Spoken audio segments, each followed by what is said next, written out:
Bill Honachevsky, and welcome to What About New Jersey History. Today I'm in Franklin Township, Hunterdon County at the south branch of the Raritan River.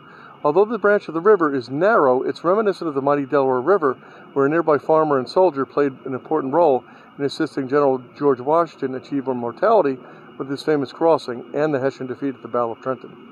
This soldier, Jacob Gerhardt, was born in Strasbourg, Germany in 1735, and he left seeking a better life as many Europeans did in order to escape religious persecution.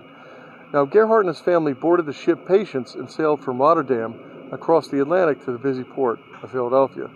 From there, they traveled by wagon and settled here because of the rich soil and good irrigation supplied from the river. Newly married, he and his wife Catherine acquired over 300 acres of field and forest as living space for their livestock. In 1765, Gerhardt built a stone house to meet the demands of a growing family, which consisted of 12 children. In 1775, the American Revolution began, and Gerhardt fought for the Patriot cause by volunteering with the 2nd Regiment of the Hunterdon Militia as a private under the command of Colonel Joseph Beavers.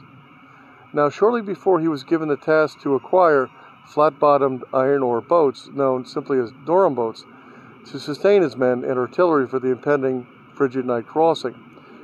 Now, if the attack was to fail, orders were carried out to scuttle the boats as a preventative measure against them falling into enemy hands. Now, thankfully, the Patriots won the day as victory was achieved.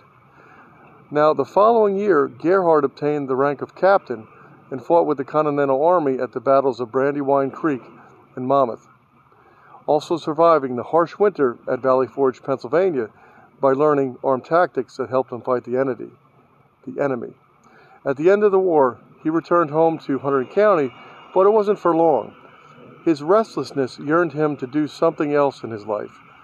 In 1790, he and his family packed their belongings into several wagons and traveled west, where they settled along the bank of the Susquehanna River in Pennsylvania.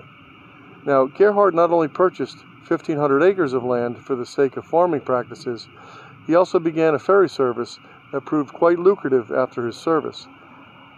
Remembering his days as a soldier crossing the Delaware with George Washington's army, saving a revolution, it seemed only fitting to own a ferry service. I'm Bill Honachevsky, and thank you for watching. Remember to preserve and protect our history and natural environment. Merry Christmas.